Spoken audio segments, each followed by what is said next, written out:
Hello students, welcome to another video lecture of biology class.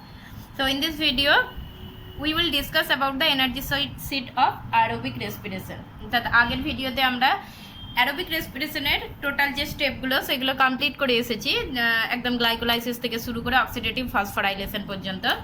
এবং আমরা প্রথমেই বলেছিলাম যে respiration is the energy producing process. So রেসপিরেশনের মধ্যে কি উৎপন্ন হয়? এনার্জি প্রডিউস হয়। অর্থাৎ টোটাল এবার কত এনার্জি প্রডিউস হয়েছে অ্যারোবিক রেসপিরেশন হলে টোটাল কত এনার্জি প্রডিউস হবে সেইটা আমরা আজকে ক্যালকুলেট করব সেই এনার্জি প্রোডাকশনটা আজকে আমরা ক্যালকুলেট করব। তো সেই জন্য energy sheet of aerobic respiration. তো আমরা স্টার্ট করছি একদম গ্লাইকোলাইসিস থেকে। তাহলে গ্লাইকোলাইসিসে গ্লুকোজের কি হচ্ছে? অক্সিডেশন ঘটছে। অ্যান্ড গ্লাইকোলাইসিসে এই গ্লুকোজ একদম ফার্স্ট স্টেপ যদি মনে করি আমরা, তাহলে গ্লুকোজ থেকে কি তৈরি হচ্ছিল? Glucose 6 phosphate. এখানে কোনো এটিপি প্রোডাকশন হয়নি, বাট এখানে এটিপি খরচা হয়েছে। সো খরচা বোঝানোর জন্য এটাকে -1 দেওয়া হয়েছে এখানে। তারপর থার্ড স্টেপ যেটা ছিল ফ্রুক্টোজ 6 ফসফেট থেকে ফ্রুক্টোজ 1,6 ফসফেট তৈরি হয়েছে। আগের স্টেপটার মতোই, আগের রিয়াকশনের মতো এখানেও এখনও এটিপি কিন্তু খরচা হয়েছে। সো সেই জন্য এখানে -1 দেওয়া হচ্ছে। তারপরে এখানে গ্লিসারালডিহাইড 3 ফসফেট, অর্থাৎ গ্লাইকোলাইসিসে এখনও গ্লুকোজ থেকে কি উৎপন্ন হচ্ছে? 2 molecule glyceraldehyde 3 phosphate. So 2 molecule, সেই জন্য এখানে 2 লেখা হয়েছে। 2 মলিকিউল গ্লিসারালডিহাইড 3 ফসফেট থেকে 2 মলিকিউল 1,3 বিসফসফোগ্লিসারিক অ্যাসিড তৈরি হচ্ছিল। এবং সেই জন্য এই রিয়াকশনে কি দেখা গেছিলো? এই রিয়াকশনে 2 অণু NADH2 উৎপন্ন হয়েছিল। সো একটা গ্লিসারালডিহাইড 3 ফসফেট থেকে যখন এক অণু 1,3 বিসফসফোগ্লিসারিক অ্যাসিড উৎপন্ন হচ্ছে তখন একটা NADH2 তৈরি হয়। তাই দুটোর জন্য কি হবে? দুটো NADH2 তৈরি হবে। এরপর যে নেক্সট রিয়াকশন, অর্থাৎ 2 মলিকিউল 1,3 বিসফসফোগ্লিসারিক অ্যাসিড থেকে যখন 3 ফসফোগ্লিসারেট তৈরি হচ্ছে তখন ডাইরেক্ট দুটো এটিপি আমরা পাবো। সো এটা SLP রিয়াকশন, অর্থাৎ এখানে ডাইরেক্ট দুটো এটিপি পাওয়া যাবে। তো সেম জিনিস, যেহেতু 2 মলিকিউল থাকে এখানে, 2 মলিকিউল জন্য দুটো এটিপি উৎপন্ন হবে। একদম গ্লাইকোলাইসিসের লাস্ট রিয়াকশন কি আছে? 2 মলিকিউল অফ ফসফোয়েনল পাইরুভেট, সেখান থেকে কি উৎপন্ন হচ্ছে? 2 পাইরুভেট। সো 2 অণু পাইরুভেট উৎপন্ন হচ্ছে। সো 2 মলিকিউল অফ ফসফোয়েনল পাইরুভেট থেকে যখন 2 মলিকিউল পাইরুভেট উৎপন্ন হচ্ছে তখন আমরা কি পাচ্ছি? এখানেও এটাও হচ্ছে একটা SLP। সো ডাইরেক্ট এটিপি পেয়েছি, 2 অণু এটিপি পেয়েছি। তাহলে টোটাল গ্লাইকোলাইসিস আমরা টোটাল কি পাচ্ছি? এবার টোটাল আমরা তাহলে পাচ্ছি 2 NADH2, কোনো FADH2 এখানে উৎপন্ন হয় না। আর কি পাচ্ছি এখানে? 2 + 2 4 অণু এটিপি। অ্যান্ড 2 অণু যেহেতু ব্যয় হয়েছিল, প্রথমে খরচা হয়েছিল, সেই জন্য আমরা 4 থেকে 2 যদি মাইনাস করে দিই তাহলে কত পাবো? এখানে 2 অণু এটিপি। তার মানে গ্লাইকোলাইসিসে আমার নেট গেন কি হয়েছে? টোটাল 2টো NADH2 আর 2টো এটিপি আমি পেয়েছি। এরপর এই যে 2 অণু গ্লাইকোলাইসিসে যে 2 অণু পাইরুভেট উৎপন্ন হলো, এই 2 অণু পাইরুভেট কোথায় যাবে? মাইটোকন্ড্রিয়াতে যাবে। অ্যান্ড মাইটোকন্ড্রিয়ার মধ্যে কি হচ্ছে? এই 2 অণু পাইরুভেট কি করবে? অক্সিডেটিভ ডিকার্বক্সিলেশন ঘটবে এবং 2 অণু অ্যাসিটাইল কোয়ে উৎপন্ন করবে এখানে। সো যেহেতু গ্লাইকোলাইসিসে 2 অণু পাইরুভেট উৎপন্ন হয় সেই জন্য 2 অণু দিয়ে দেখাচ্ছি। অ্যাকচুয়ালি আমরা যখন রিয়াকশন করেছিলাম তখন 1 অণু দিয়ে দেখিয়েছিলাম যে 1 অণু পাইরুভেট থেকে 1 অণু অ্যাসিটাইল কোয়ে উৎপন্ন হয়েছে। বাট আমার কাছে আছে কত? 2 অণু পাইরুভেট। তাহলে 2 অণু পাইরুভেট থেকে কত উৎপন্ন হবে? অবভিয়াসলি 2 অণু অ্যাসিটাইল কোয়ে উৎপন্ন হবে। অ্যান্ড এই রিয়াকশনে 2 অণু NADH2 উৎপন্ন হচ্ছে। এবার আমরা আসি ক্রেবস সাইকেল। তাহলে ক্রেবস সাইকেল 1 অণু পাইরুভেটের জন্য ক্রেবস সাইকেল একবার কমপ্লিট হবে। তাহলে 2 অণু পাইরুভেটের জন্য ক্রেবস সাইকেল কবার হবে? দুবার কিন্তু কমপ্লিট হবে। তার মানে এখানেও আমরা সব কিছু, মানে ক্রেবস সাইকেলে আমরা যা কিছু দেখিয়েছিলাম সেগুলো 2 দিয়ে মাল্টিপ্লাই করে দেবো। সো আইসোসাইটেট, ক্রেবস সাইকেলে আমরা কি দেখিয়েছিলাম? আইসোসাইটেট থেকে কি তৈরি হচ্ছে? আলফা কিটোগ্লুটারেট।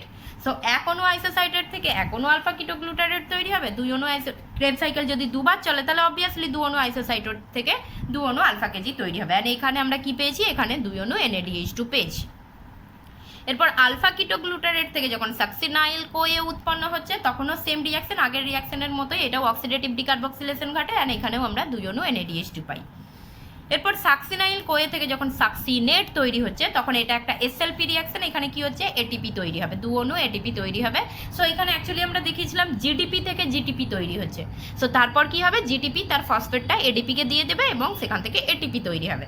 সো একবার ক্রেবস সাইকেলে একটা ATP পাবো, দুবার ক্রেবস সাইকেলে 2টো ATP পাবো। সো 2টো ATP। নেক্সট হচ্ছে সাকসিনেট থেকে যখন ফিউমারেট তৈরি হচ্ছে তখন কি হচ্ছে? এখানে সাকসিনেট থেকে যখন ফিউমারেট তৈরি হচ্ছে, সরি এটা 2টো NADH2 নয়, এখানে 2টো FADH2 হবে। এটা 2 FADH2। সো সাকসিনেট থেকে যখন ফিউমারেট তৈরি হচ্ছে তখন আমরা another reducing agent pi, that is FADH2, same জিনিস, দু অণু FADH2 পাবো এখানে।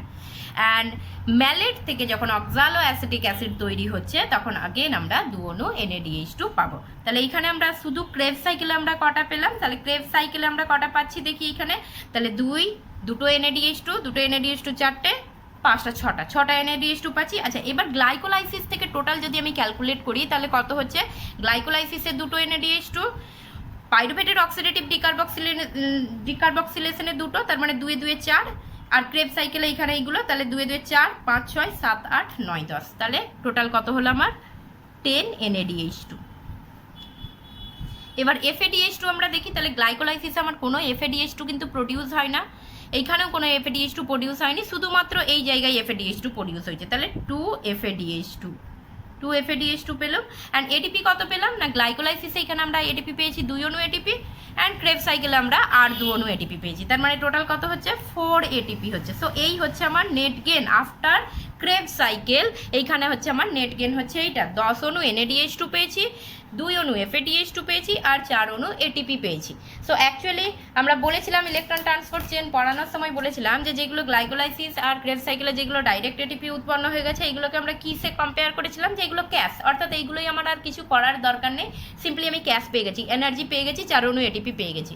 বাট যেগুলো NADH2 আর FADH2 তৈরি হয়েছে, এই NADH2 অ্যান্ড FADH2 এইগুলোকে আমরা চেকের সঙ্গে কম্পেয়ার করেছিলাম, তার মানে এইগুলো থেকে আমাকে ক্যাশ পেতে হলে এইগুলোকে কি করতে হয়, ব্যাংকে ভাঙাতে হবে।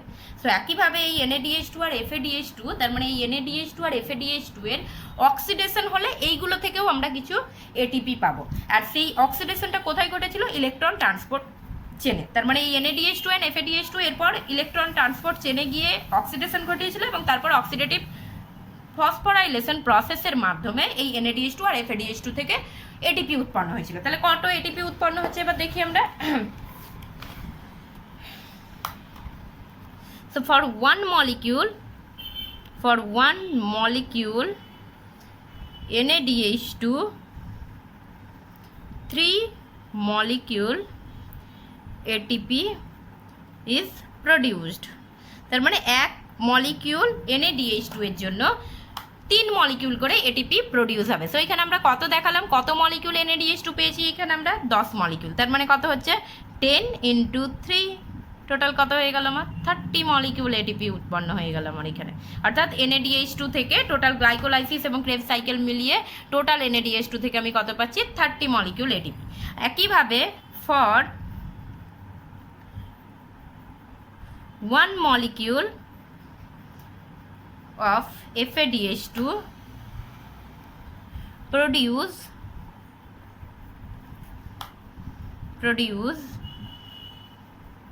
2 molecule of ATP। এক অণু FADH2 থেকে কত মলিকিউল ATP তৈরি হবে, 2 মলিকিউল ATP তৈরি হবে। সো টোটাল আমার কত ছিল, 2 অণু FADH2 ছিল, তাহলে 2 × এখানে কত হয়ে যাচ্ছে আমার 2 ইকুয়াল টু কত পেয়ে যাচ্ছি আমি 4 ATP পেয়ে যাচ্ছি। আর ডাইরেক্ট আমার ATP কত হয়েছে, ডাইরেক্ট ATP কত দেখলাম, ডাইরেক্ট ATP ওখানে আমরা দেখলাম কত, যে 4 অণু ATP আছে, তাহলে ডাইরেক্ট ATP কত 4 ATP। তাহলে টোটাল এবার যদি আমি ক্যালকুলেট করি তাহলে টোটাল কত হচ্ছে আমার 30 ATP, 4 ATP, 34 ATP আর 4 ATP, তাহলে কত হয়ে যাচ্ছে 38 ATP হয়ে যাচ্ছে। আচ্ছা, এখানে আমি আরও একটা ক্যালকুলেশন বলে রাখি, সেটা হচ্ছে যে এই যে আমরা বললাম এক মলিকিউল NADH2 থেকে 3 মলিকিউল করে ATP উৎপন্ন হয়, বা এক মলিকিউল FADH2 থেকে 2 মলিকিউল করে ATP উৎপন্ন হয়, এটা অ্যাকচুয়ালি আগে মানা হতো। সো রিসেন্ট মতবাদ অনুযায়ী ধরা হয় যে এক অণু NADH2 থেকে 2.5 মলিকিউল ATP তৈরি হয়। তাহলে 2.5 মলিকিউল ATP তৈরি হলে এটা হচ্ছে 10 দিয়ে আমরা ক্যালকুলেট করব 10 NADH2 কে। সো আর এক মলিকিউল FADH2 এর জন্য ধরা হয় 1.5 মলিকিউল ATP ধরা হয়। তাহলে 1.5 মলিকিউল ATP হলে এটাকে আমরা 2 দিয়ে করব, আর এটা যেমন 4 আছে সেই রকম থাকবে। তাহলে এটা আমরা কি বললাম, যে যেটা রিসেন্ট মতবাদ, সেই রিসেন্ট মতবাদ ওয়াইজ বলা হচ্ছে যে 1 মলিকিউল NADH2 থেকে 2.5 মলিকিউল করে এটিপি তৈরি হবে, 3টে করে এটিপি তৈরি হবে না। তাহলে এইখানে কত পাবো? 25টা। আর এইখানে কত পাবো? 3টে। এটা 3টে পাবো। এটা রিসেন্ট মতবাদ অনুযায়ী বলা আছে। আর 4টে এটিপি যেমন রয়েছে এখানে থাকবে 4টে এটিপি। তাহলে টোটাল আমার কত হচ্ছে? 25, 3 এ 25, 3 এ 28, আর 4 এ কত হচ্ছে? 28, 4 এ 32টা এটিপি। তো এইটার রিসেন্ট মতবাদ। আচ্ছা যাই হোক, কিন্তু বইয়েতে আমাদের এই ক্যালকুলেশন দিয়েই করা আছে। সো এই ক্যালকুলেশন ধরলে আমি কত পেলাম? 38টা এটিপি পেলাম আমি। আচ্ছা এবার এই 38টা এটিপিকে যদি আমরা একটু ভাগ করে দেখি, 38টা এটিপি থেকে অ্যাকচুয়ালি যদি আমাকে বলে শুধু গ্লাইকোলাইসিসে আমি কটা এটিপি পেয়েছি, ডাইরেক্ট এটিপিতে আমি 2টো পেয়েছি, আর এইটাকে যদি আমরা NADH2 ধরি তাহলে এটা কি হচ্ছে? গ্লাইকোলাইসিসের জন্য আমরা কটা পাচ্ছি? 2 × 3, তার মানে 6, আর 2 কত? 8টা এটিপি। পাইরুভেটের অক্সিডেশনে আমরা কত পেয়েছি? 2 অণু NADH2, তার মানে এখানে হচ্ছে 6টা পাবো। আর ক্রেবস সাইকেলে আমরা কটা NADH2 পেয়েছিলাম? 1টা, 2টো, 3টে NADH2 পেয়েছিলাম। তার মানে 3টে NADH2 থেকে আমার কটা এটিপি তৈরি হবে? 3 × 3, তার মানে 3 × 3 9। আর 2টো কি পেয়েছিলাম? FADH2 পেয়েছিলাম। তাহলে 2টো FADH2 থেকে আমার কটা উৎপন্ন হবে? 4টে। তাহলে 9 আর 4 কত হচ্ছে? 13টা। আর এটা হচ্ছে 14, 15টা এটিপি এখানে আমার তৈরি হচ্ছে। ঠিক আছে? ওকে। আচ্ছা এইখানে আমরা এবার আসি এই জায়গায়। তো এখানে 38টা এটিপি এই হিসাবটা ধরেই আমরা চলছি আপাতত। এটা রিসেন্ট মতবাদ, কেউ মনে রাখতে চাইলে মনে রাখতে পারে, আদারওয়াইজ এই মতবাদ ওয়াইজই আমরা চলছি যে একটা NADH2 থেকে 3 মলিকিউল এটিপি তৈরি হবে, আর একটা FADH2 থেকে 2 মলিকিউল এটিপি তৈরি হবে। তাহলে টোটাল ক্যালকুলেশন একদম আমার কত হলো? 38টা এটিপি আমার তৈরি হয়েছে। বাট ইউক্যারিওটিক কোষে মনে রাখতে হবে, in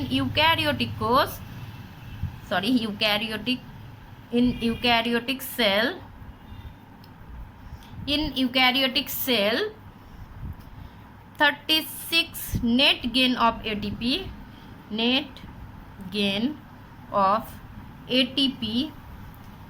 is 36। আচ্ছা এইটা ধরে আমি বলছি, কিন্তু এইটা ধরছি না, সো এইটা ধরে বলছি। তো 38টা এটিপি আমি ক্যালকুলেট করে দেখলাম, 38টা এটিপি আমার তৈরি হয়েছে। বাট ইউক্যারিওটিক সেলে নেট গেন অফ এটিপি হয় কত? 36টা। 36, তার মানে 2টো এটিপি কোথায় গেল? 2টো এটিপি কোথায় লস্ট হলো? না 2টো এটিপি এখানে লস্ট হয়ে যায় কিসে? 38টাই উৎপন্ন হচ্ছে, কিন্তু নেট গেন মানে কি? খরচা বাদ দিয়ে আমার যেটা পড়ে থাকবে সেটা হচ্ছে নেট গেন। সো এখানে 36, তার মানে এখানে কি হয়েছে? নিশ্চয়ই 2টো কোথাও লস হয়ে গেছে। সো 2টো লস হচ্ছে কোথায়? না 2টো লস হয় এইখানে, এই জায়গায় লস হয়। অর্থাৎ এইখানে যদি আমরা লক্ষ্য করি, গ্লাইকোলাইসিস কোথায় ঘটে? গ্লাইকোলাইসিস সাইটোপ্লাজমে ঘটে। অ্যান্ড এই যে NADH2, এই যে 2 অণু NADH2 উৎপন্ন হয়েছে, এটা কোথায় হয়েছে? তার মানে সাইটোপ্লাজমে তৈরি হয়েছে। এইটা সাইটোপ্লাজমে তৈরি হয়েছে। তারপরের এই যে রিয়াকশনগুলো, এইগুলো কোথায় হয়েছে? মাইটোকন্ড্রিয়াতে তৈরি হয়েছে। তার মানে এই যে NADH2 আর FADH2 এইগুলো কোথায় তৈরি হয়েছে? এইগুলো সবগুলো কিন্তু মাইটোকন্ড্রিয়ায় তৈরি হয়েছে। এবং এই NADH2 আর FADH2 থেকে যখন আমি ATP পাচ্ছি, তখন সেটা এই NADH2 আর FADH2 এর অক্সিডেশন কোথায় ঘটাচ্ছি আমরা? ইলেকট্রন ট্রান্সপোর্ট চেনে। ইলেকট্রন ট্রান্সপোর্ট চেন কোথায় অবস্থিত? ইনার মাইটোকন্ড্রিয়ার মেমব্রেনে অবস্থিত। তাহলে যেগুলো পাইরুভেটের অক্সিডেশনের ফলে বা ক্রেবস সাইকেলের ফলে যে NADH2 আর FADH2 গুলো তৈরি হয়েছে, সেগুলো থাকে কোথায়? ম্যাট্রিক্সে থাকে, মাইটোকন্ড্রিয়ার ম্যাট্রিক্স। অ্যান্ড সে সিম্পলি গিয়ে ম্যাট্রিক্সেই রয়েছে, সিম্পলি গিয়ে হচ্ছে কি করে দিচ্ছে? ইনার মেমব্রেনে গিয়ে অক্সিডেশন ঘটে যাচ্ছে। বাট এইখানে যে NADH2টা উৎপন্ন হয়েছে, অর্থাৎ গ্লাইকোলাইসিসে যে NADH2টা উৎপন্ন হয়েছে, এই NADH2টা যেতে হবে কোথায়? মাইটোকন্ড্রিয়াল ম্যাট্রিক্সে যেতে হবে, তবেই তো এই ইলেকট্রন ট্রান্সপোর্ট চেনে পার্টিসিপেট করতে পারবে। সো এখানে এই সাইটোপ্লাজম থেকে এই NADH2টাকে মাইটোকন্ড্রিয়াল ম্যাট্রিক্সে পাঠানোর জন্য 2টো ATP খরচা হয়ে যায়। সো এখানে in eukaryotic sell net gain of ATP is 36 because 2 ATP is lost during transferring of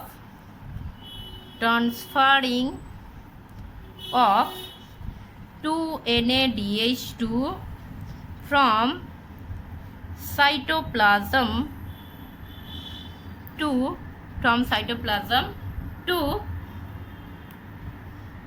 mitochondrial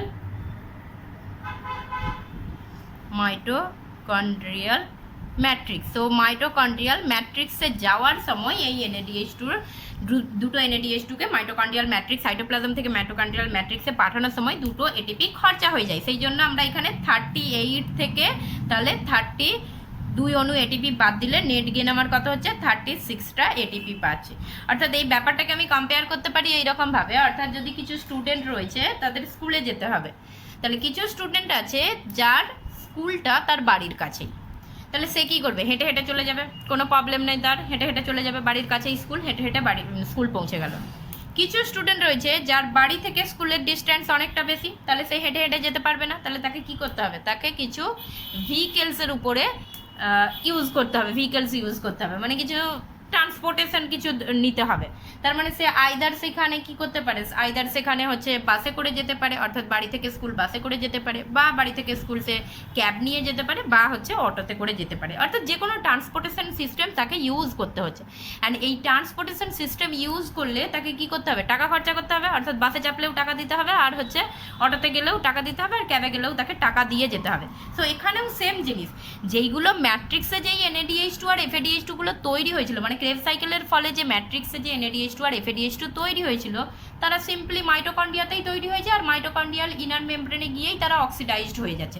so তাদেরকে এক্সট্রা কিছু খরচা করতে হচ্ছে না। খরচা কার জন্য আমাকে করতে হচ্ছে না, গ্লাইকোলাইসিসে যে NADH2টা উৎপন্ন হয়েছে, যে দুটো NADH2 উৎপন্ন হয়েছে, তাকে সাইটোপ্লাজম থেকে আমাকে কোথায় ঢোকাতে হবে, মাইটোকন্ড্রিয়াল ম্যাট্রিক্সে ঢোকাতে হবে।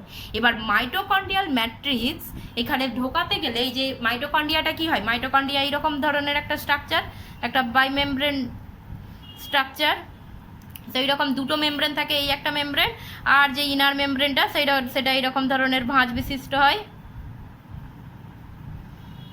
So suppose this is inner membrane, so এটা মাইটোকন্ড্রিয়া। তাহলে NADH2 আমার আছে কোথায়, এইখানে আছে, সাইটোপ্লাজমে তৈরি হয়েছে। সো 2 NADH2 সাইটোপ্লাজমে আছে, সাইটোপ্লাজম থেকে একে কোথায় নিয়ে যেতে হবে, ম্যাট্রিক্সে নিয়ে যেতে হবে। এবার যেহেতু এখানে দুটো মেমব্রেন আছে, এটা outer membrane and inner membrane, so এই মেমব্রেন, ইনার মেমব্রেনটা, আউটার মেমব্রেন তো ইজিলি পাস হয়ে যায়, but inner membrane it is impermeable, it is impermeable for NADH2, অর্থাৎ NADH2 নিজে নিজে এই ইনার মেমব্রেন ভেদ করে চলে যেতে পারবে না। তাহলে এই NADH2কে ইনার মেমব্রেন ভেদ করে ম্যাট্রিক্সে পাঠানোর জন্য অ্যাক্টিভ ট্রান্সপোর্টেশনের দরকার। So it is NADH2 actively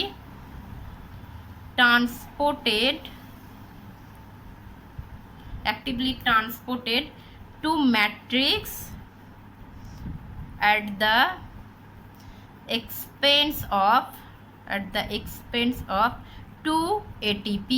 অর্থাৎ অ্যাক্টিভ ট্রান্সপোর্ট করতে গেলে আমরা জানি যে ATP খরচা হয়, অ্যাক্টিভ ট্রান্সপোর্ট হতে গেলে সেখানে ATP দরকার। তাহলে এখানে অ্যাক্টিভলি ট্রান্সপোর্ট হচ্ছে মানে জোর করে পাম্প করে পাঠানো হচ্ছে, তার জন্য শক্তি দরকার, এবং সেই শক্তির যোগান দেবে কে, ATP। একটা NADH2 এর জন্য একটা ATP খরচা হবে, আর দুটো NADH2 এর জন্য দুটো ATP খরচা হবে। তাহলে সাইটোপ্লাজম থেকে NADH2কে মাইটোকন্ড্রিয়াল ম্যাট্রিক্সে পাঠানোর জন্য এখানে কি হয়ে যায়, 2 অণু ATP খরচা হয়ে যায়। সেই জন্য নেট গেন আমার কত হচ্ছে, ইউক্যারিওটিক সেলের ক্ষেত্রে নেট গেন আমার কত হচ্ছে 36, বাট প্রোক্যারিওটিক সেলের ক্ষেত্রে এখানে 80 হবে, কেননা প্রোক্যারিওটিক সেলের ক্ষেত্রে তো এরকম মাইটোকন্ড্রিয়া থাকে না, তো তাদের ক্ষেত্রে সাইটোপ্লাজমেই কমপ্লিট হয় সব কিছু। তো সেই জন্য সাইটোপ্লাজম এবং প্লাজমা মেমব্রেনে কমপ্লিট হয়। তো সেই জন্য প্রোক্যারিওটিক সেলের ক্ষেত্রে এই যে খরচাটা, এই খরচাটা হয় না, এটা ইউক্যারিওটিক সেলের ক্ষেত্রে এরকম খরচাটা হচ্ছে। আচ্ছা, এবার আমরা আসি যে এই NADH2কে, এই সাইটোপ্লাজমে যে NADH2 উৎপন্ন হয়েছে, এই NADH2টাকে এখানে ম্যাট্রিক্সে পাঠানোর জন্য যে ট্রান্সপোর্ট সিস্টেম আছে, সেইটাকে অ্যাকচুয়ালি বলছি আমরা শাটল সিস্টেম, মানে কিভাবে পাঠাচ্ছে সেইটাকে আমরা বলছি শাটল সিস্টেম। তো শাটল সিস্টেমটা আমরা একটু দেখবো এবার, যে কিভাবে এখানে যাচ্ছে। সো এটা হচ্ছে শাটল সিস্টেম। শাটল সিস্টেম মানে কিছুই নাই, জাস্ট হচ্ছে NADH2কে, শাটল সিস্টেম হচ্ছে NADH2কে ওই সাইটোপ্লাজম থেকে মাইটোকন্ড্রিয়াল ম্যাট্রিক্সে পাঠানোর পদ্ধতিটা। So 2 shuttle systems are present for transport of cytoplasmic NADH2 to matrix, mitochondrial matrix. To mitochondrial matrix. Mitochondrial ম্যাট্রিক্সে পাঠানোর জন্য দু ধরনের সাটেল সিস্টেম কাজ করে। সাটেল সিস্টেম মানে জাস্ট ট্রান্সপোর্ট করছে, কিভাবে ট্রান্সপোর্ট করছে সেইটাকে বলছি আমরা। প্রথম যে সাটেল সিস্টেমটা, সেই সাটেল সিস্টেমের নাম হচ্ছে, 1 নম্বর সাটেল সিস্টেমের নাম হচ্ছে malate aspartate shuttle. Malate aspartate shuttle. So malate aspartate shuttle. So malate aspartate সাটেলটা কি? আচ্ছা, এখানে আমি একটা ডায়াগ্রাম দেখাচ্ছি। সো এটা হচ্ছে মাইটোকন্ড্রিয়াল মেমব্রেন দেখাচ্ছি, তার এই পাশটা হচ্ছে সাইটোপ্লাজম আর এই পাশটা হচ্ছে ম্যাট্রিক্স দেখানো হচ্ছে, ঠিক আছে? আচ্ছা, এবার এখানে আসি। সো এটা সাইটোপ্লাজমে কি রয়েছে? সাইটোপ্লাজমে এটা হচ্ছে NADH2। সো NADH2 এটা হচ্ছে যে গ্লাইকোলাইসিসে যেটা উৎপন্ন হয়েছে। সো এটা হচ্ছে প্রোডিউসড ইন গ্লাইকোলাইসিস। সো গ্লাইকোলাইসিসে যেটা উৎপন্ন হচ্ছে সেইটা, সেই সাইটোপ্লাজমে NADH2। আচ্ছা, এখানে এই NADH2 সিম্পলি তার নিজের ইলেকট্রনটা ত্যাগ করবে এবং ইলেকট্রন ত্যাগ করে কাকে দেবে? অক্সালো acetic acid. So OAA for এখানে অক্সালো অ্যাসিটিক অ্যাসিডকে বোঝানো হয়েছে, অক্সালো অ্যাসিটেট বা অ্যাসিটিক অ্যাসিড, অক্সালো অ্যাসিটেট বা অক্সালো অ্যাসিটিক অ্যাসিড। সো NADH2 তার ইলেকট্রন যেটা কোথা থেকে এসেছে? গ্লুকোজ থেকে এসেছে। সো গ্লুকোজ গ্লাইকোলাইসিসে গ্লুকোজের অক্সিডেশনের সময় যে গ্লুকোজ যে অক্সিডাইজড হওয়ার সময় যে ইলেকট্রন ত্যাগ করেছে, সেই ইলেকট্রনটা কার মধ্যে ছিল? NADH2 এর মধ্যে ছিল। সো হাই এনার্জি বিশিষ্ট ইলেকট্রন, এই ইলেকট্রন NADH2 সিম্পলি তার ইলেকট্রনটা কি করলো? ত্যাগ করলো। ত্যাগ করে কি হয়ে যাচ্ছে? এখানে ইলেকট্রন ত্যাগ হয়ে যাওয়া মানে অক্সিডাইজড হয়ে যাচ্ছে। অক্সিডাইজড হয়ে কিসে পরিণত হচ্ছে? NAD তে পরিণত হচ্ছে। অ্যান্ড এই ইলেকট্রনটাকে কে গ্রহণ করছে? অক্সালো অ্যাসিটিক অ্যাসিড গ্রহণ করছে। অক্সালো অ্যাসিটিক অ্যাসিড NADH2 থেকে ইলেকট্রনটাকে গ্রহণ করে কিসে পরিণত হয়ে গেল? ম্যালেটে পরিণত হয়ে গেল। এবার এই ম্যালেটটা সাইটোপ্লাজমে, এই ম্যালেটটা এরপর কি হচ্ছে? মাইটোকন্ড্রিয়াল মেমব্রেনে, এইটা জাস্ট একটা প্রোটিন, ট্রান্সপোর্ট প্রোটিন। এই ট্রান্সপোর্ট প্রোটিন ভেদ করে ম্যালেটটা কোথায় পৌঁছে গেল? ম্যাট্রিক্সে পৌঁছে গেল। অর্থাৎ যে NADH2টা তৈরি হয়েছিল, NADH2 নিজে তো ম্যাট্রিক্সে যাচ্ছে না, কিন্তু ওর ইলেকট্রনটা মানে যেটা অ্যাকচুয়ালি দরকার, ইলেকট্রনটা অন্য কারোর মারফত পাঠিয়ে দিচ্ছে। সো NADH2 থেকে ইলেকট্রনটা অক্সালো অ্যাসিটিক অ্যাসিডে গেল। অক্সালো অ্যাসিটিক অ্যাসিড ইলেকট্রন গ্রহণ করে কি হয়ে যাচ্ছে? রিডিউস হয়ে যাচ্ছে। রিডিউস হয়ে কিসে পরিণত হয়ে যাচ্ছে? ম্যালেট পরিণত হয়ে যাচ্ছে। অ্যান্ড এই ম্যালেট কি করছে? ট্রান্সপোর্ট প্রোটিনের মাধ্যমে কোথায় পৌঁছে গেল? এখানে ম্যাট্রিক্সের মধ্যে পৌঁছে গেল। এবার এই ম্যালেট ম্যাট্রিক্সে এসে ওই ইলেকট্রনটা ত্যাগ করে দিল এবং ত্যাগ করে কাকে দিয়ে দিল? NAD-কে দিয়ে দিল। অর্থাৎ এখানে ম্যাট্রিক্সে NAD প্রেজেন্ট আছে, NAD-কে দিয়ে দিল। অর্থাৎ যেই ইলেকট্রনটা ও ওখান থেকে সাইটোপ্লাজম থেকে বহন করে এনেছিল, সেই ইলেকট্রনটা জাস্ট ম্যালেট কি করে দিল? NAD-কে দিয়ে দিচ্ছে। NAD ইলেকট্রন গ্রহণ করে কি হয়ে যাবে? রিডিউস হয়ে যাবে। রিডিউস হয়ে কিসে পরিণত করে গেল? NADH2 তৈরি করে দিল। অ্যান্ড ম্যালেট ঘুরিয়ে কিসে পরিণত হয়ে গেল? ম্যালেট এখানে যেহেতু ইলেকট্রন ত্যাগ করে দিয়েছে, তারপরে ম্যালেট কি হয়ে গেল? অক্সিডাইজড হয়ে গেল। অক্সিডাইজড হয়ে কি করে দিয়েছে? অক্সালো অ্যাসিটিক অ্যাসিড তৈরি করে দিয়েছে। ব্যাস, এই NADH2 ম্যাট্রিক্সে চলে আসছে। এই NADH2টা কোথায় যাবে? এই NADH2টা যাবে আমাদের এখানে যে ইলেকট্রন ট্রান্সপোর্ট চেন, অর্থাৎ ম্যাট্রিক্সে চলে আসছে NADH2, এই NADH2 ইলেকট্রন ট্রান্সপোর্ট চেনে যাবে। এবার অক্সালো অ্যাসিটেট বা অক্সালো অ্যাসিটিক অ্যাসিডের কি হচ্ছে দেখি। সো অক্সালো অ্যাসিটিক অ্যাসিড এখানে একটা এনজাইম যার নাম হচ্ছে ট্রান্স অ্যামাইনেজ। সো ট্রান্স অ্যামাইনেজ এনজাইমের সাহায্যে এখানে অক্সালো অ্যাসিটিক অ্যাসিড অ্যাসপার্টে পরিণত হবে। সো এটা হচ্ছে ট্রান্স অ্যামাইনেজ এনজাইম। ট্রান্স অ্যামাইনেজ এনজাইম দিয়ে অ্যাসপার্টে তৈরি হয়। যে ম্যালেট এইখানে যে এনজাইম দিয়ে কাজ করে তার নাম হচ্ছে ম্যালেট ডিহাইড্রোজিনেজ। মানে অক্সালো অ্যাসিটিক অ্যাসিড থেকে ম্যালেট যেটা তৈরি হচ্ছে সেটা সাইটোপ্লাজমিক ম্যালেট ডিহাইড্রোজিনেজ দিয়ে তৈরি হয়। একইভাবে এইখানেও যে ম্যালেট থেকে অক্সালো অ্যাসিটিক অ্যাসিড তৈরি হচ্ছে, এটাও এটা ম্যাট্রিক্স ম্যালেট ডিহাইড্রোজিনেজ এনজাইম দিয়ে, ম্যাট্রিক্সে যে ম্যালেট ডিহাইড্রোজিনেজ এনজাইম আছে সেটা করে।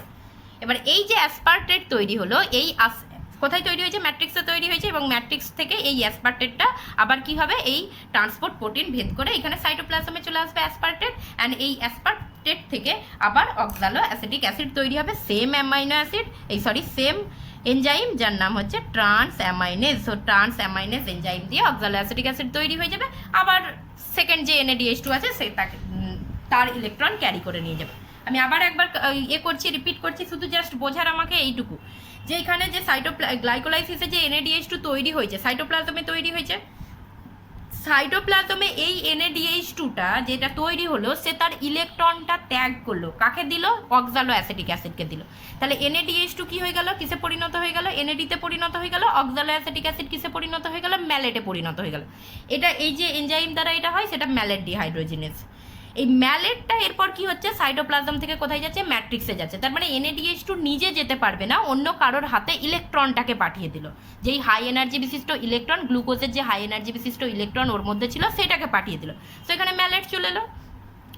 ম্যালেট এখানে এসে কি করছে, সিম্পলি যে ইলেকট্রনটা নিয়েছিল অক্সালো অ্যাসিটিক অ্যাসিড থেকে, যে ইলেকট্রনটা নিয়েছিল সেই ইলেকট্রনটা দিয়ে দিচ্ছে। কাকে দিয়ে দিচ্ছে, NAD কে দিয়ে দিচ্ছে। NAD ঘুরিয়ে কিসে পরিণত হয়ে গেল, NADH2 তে পরিণত হয়ে গেল। অ্যান্ড ম্যালেট ঘুরিয়ে কিসে পরিণত হয়ে গেল, অক্সালো অ্যাসিটিক অ্যাসিডে পরিণত হয়ে গেল। আচ্ছা, এবার এই যে NADH2টা এ কি করবে, ইলেকট্রন ট্রান্সপোর্ট চেনে যাবে। সো এখানে ম্যাট্রিক্সে NADH2 এসেছে, তার মানে এই NADH2টা এরপর কোথায় যাবে, ETC। অ্যান্ড ETC তে গেলে আমরা জানি কটা কি দেবে, 6টা ATP দেবে, মানে 3টে ATP দিবে, একটা থেকে 3টে ATP পাবো। অ্যান্ড যেহেতু দুটো NADH2 থাকে এখানে, গ্লাইকোলাইসিসে দুটো NADH2 থাকে, তার মানে এখানে আমরা কি পাবো, 6টা ATP পাবো।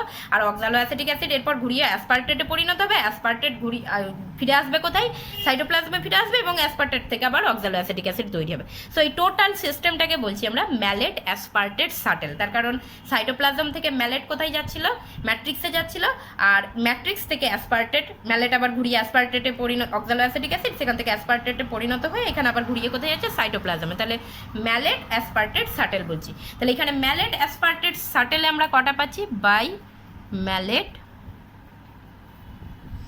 Aspartate shuttle 6 ATP produce. ওই হিসাবেই আমরা নিয়েছিলাম, ওই হিসাবেই আমরা ক্যালকুলেট করেছিলাম যে গ্লাইকোলাইসিসের দুটো NADH2 থেকে আমরা 6 দেখিয়েছিলাম। সো এখানেও আমরা দেখতে পাচ্ছি 6 ATP তৈরি হয়ে যাবে, কিন্তু এখানে কি হয়ে যাচ্ছে, দুটো ATP কিন্তু খরচা হয়ে যাচ্ছে। সেই জন্য আমরা 38 থেকে 30 দুটো বাদ দিয়ে 36 করেছিলাম। ইট ইজ ম্যালেট অ্যাসপার্টেটটা মনে রাখতে হবে, it is most common type, it is most common type of shuttle system. এটা হচ্ছে মোস্ট কমন টাইপের শাটেল সিস্টেম, অর্থাৎ এইটাই ম্যাক্সিমাম সেল এইটাই ইউজ করে থাকে। অর্থাৎ সাইটোপ্লাজমে তার যে উৎপন্ন হয়, যেই গ্লাইকোলাইসিস পাথওয়েতে যে NADH2টা উৎপন্ন হয়, এই ম্যালেট অ্যাসপার্টেটের মাধ্যমেই একে ম্যাট্রিক্সে পাঠানো হয়। আর একটা আছে যেটা rare, glycerol 3 phosphate shuttle. So glycerol 3 phosphate শাটেলটা কি না, এই জায়গাটা হচ্ছে সাইটোপ্লাজম, আর এইটা মাইটোকন্ড্রিয়া ধরছি আমি। তো দিস ইজ মাইটোকন্ড্রিয়া। এখানে কি হচ্ছে, এখানে যে এই যে গ্লাইকোলাইসিসে যে NADH2টা উৎপন্ন হয়েছিল, সেম জিনিস, NADH2 তার ইলেকট্রন কাকে দিয়ে দেবে, ডাইহাইড্রক্সি অ্যাসিটোন ফসফেটকে। ডাইহাইড্রক্সি অ্যাসিটোন ফসফেট ইলেকট্রন নিয়ে কিসে পরিণত হচ্ছে, গ্লিসারল 3 ফসফেট। আর NADH2 কিসে পরিণত হয়ে গেল, NAD। এটা সাইটোপ্লাজমে হচ্ছে। এরপর গ্লিসারল 3 ফসফেট কোথায় প্রবেশ করবে, মাইটোকন্ড্রিয়ায়। সো NADH2 নিজে যেতে পারে না, সেই জন্য গ্লিসারল 3 ফসফেট কোথায় যাচ্ছে, মাইটোকন্ড্রিয়ায় যাচ্ছে। গ্লিসারল 3 ফসফেট যে ইলেকট্রনটা নিয়ে এসেছে, সেই ইলেকট্রনটা কাকে দেবে, FAD কে দেবে। অ্যান্ড FAD এই ইলেকট্রনটা নিয়ে কিসে পরিণত হয়ে যাবে, FADH2। অ্যান্ড এই FADH2 কিসে কোথায় যাবে, ETC তে যাবে। অর্থাৎ FADH2 যেমন কমপ্লেক্স 2 এর মারফত কমপ্লেক্স 2 থেকে কমপ্লেক্স 3 কমপ্লেক্স 4 হয়ে যেমন ইলেকট্রন ট্রান্সপোর্ট চেনে যেমনভাবে কাজ করে, সেরকমভাবে কাজ করবে। সো এখানে FADH2 কে দিল, অ্যান্ড গ্লিসারল 3 ফসফেট কিসে পরিণত হয়ে গেল, ডাইহাইড্রক্সি অ্যাসিডন ফসফেট। অর্থাৎ ইলেকট্রন ত্যাগ করে গ্লিসারল 3 ফসফেট কি হয়ে গেল, dihydroxy acetone phosphate. And dihydroxy acetone phosphate আবার সাইটোপ্লাজমে বেরিয়ে আসছে। এবার এইখানে একটা জিনিস বোঝার আছে যে এইখানে FADH2 কে যেহেতু দিয়েছে, সো FADH2 ইলেকট্রন ট্রান্সপোর্ট চেনে গেলে FADH2 থেকে আমরা কটা পাই, ইলেকট্রন কটা পাই, একটা FADH2 থেকে দুটো ATP পাই। তার মানে এইখানে দুটো FADH2 থেকে আমি কটা পাবো, 4টে ATP পাবো। তাহলে অ্যাকচুয়াল ম্যালেট অ্যাসপার্টেট সিস্টেমে আমরা কটা দেখাচ্ছিলাম, 6টা ATP দেখাচ্ছিলাম। আর গ্লিসারল 3 ফসফেট শাটেল যদি হয় তাহলে সেখানে কটা পাচ্ছি, 4টে ATP পাচ্ছি। তার মানে এই শাটেল সিস্টেমটা, this shuttle system is not very efficient. অর্থাৎ এই শাটেল সিস্টেম যদি হয় তাহলে আমার ATP উৎপাদন কিন্তু আরও 2 অণু কমে যাবে, এবং গ্লিসারল শাটেল সিস্টেম কিন্তু কমন নয়। সো এটা রেয়ার, কিছু কিছু সেল ইউজ করে থাকে, আদারওয়াইজ এটা রেয়ারলি ইউজ হয়। যেহেতু এটা এফিসিয়েন্ট নয়, সেই জন্য এটা রেয়ারলি ইউজড হচ্ছে এখানে। So mainly mallet aspartate shuttle সিস্টেমটা ইউজ হয়ে থাকে, এবং গ্লিসারল 3 ফসফেট শাটেল সিস্টেমটা রেয়ারলি ইউজ হয়। সো ম্যালেট অ্যাসপার্টেট, ওখানে NADH2টা অ্যাকচুয়ালি NADH2 থেকে ইলেকট্রন নিয়ে ওই ম্যালেট হয়ে ওখানে গিয়ে NADH2কেই দেয়, সেই জন্য সেখান থেকে 6 অণু এটিপি পাচ্ছি আমরা, আর এক দেয় কাকে, FADH2 কে দেয়, ইলেকট্রন ট্রান্সপোর্ট সিস্টেমে গিয়ে FADH2 কে দেয়, এবং FADH2 থেকে আমরা জানি যে 2 অণু করে, এক অণু FADH2 থেকে 2 অণু করে এটিপি পাবো, তার মানে 2 অণু FADH2 থেকে এখানে 4 অণু আমরা এটিপি পাচ্ছি। সেই জন্য এটা কিন্তু খুব একটা এফিসিয়েন্ট নয়। সো এই জায়গায় এসে তাহলে আমরা আবার একবার ক্যালকুলেট করছি। তাহলে এখানে আমরা কি পেয়েছি, এখানে টোটাল আমরা কত পেয়েছিলাম, 38 এটিপি পেয়েছিলাম।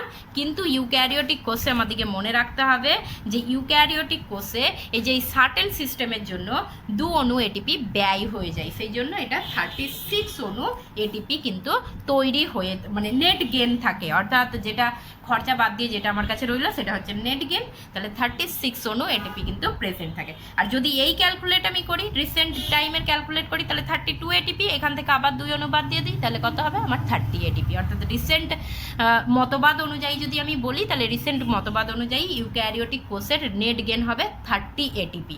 আর যদি আগের মতবাদ অনুযায়ী বলি, তাহলে 36 এটিপি হবে, কেননা প্রডিউস হয় 30, 2 অণু এটিপি সাইটোপ্লাজম থেকে NADH2 কে ম্যাট্রিক্সে পাঠাতে খরচা হয়ে যায়। সেটা এবার ম্যাট্রিক্সে কার মাধ্যমে যাচ্ছে, সেটা ম্যালেট অ্যাসপার্টেটের মাধ্যমে যেতে পারে, বা গ্লিসারল 3-ফসফেট সার্টেন সিস্টেমের মাধ্যমে যেতে পারে, কিন্তু ম্যালেট অ্যাসপার্টেটটাই কমনলি ইউজ হয়ে থাকে। তো this is all about the respiration. এখান থেকে কিছু কনসেপচুয়াল কোয়েশ্চেন আছে যে ক্রেভ সাইকেলে কত অণু এটিপি উৎপন্ন হচ্ছে, বা গ্লাইকোলাইসিসে টোটাল কত অণু এটিপি উৎপন্ন হচ্ছে। সো এই এনার্জি সেট ইউজ করে আমরা সেটা অ্যান্সার দিতে পারবো।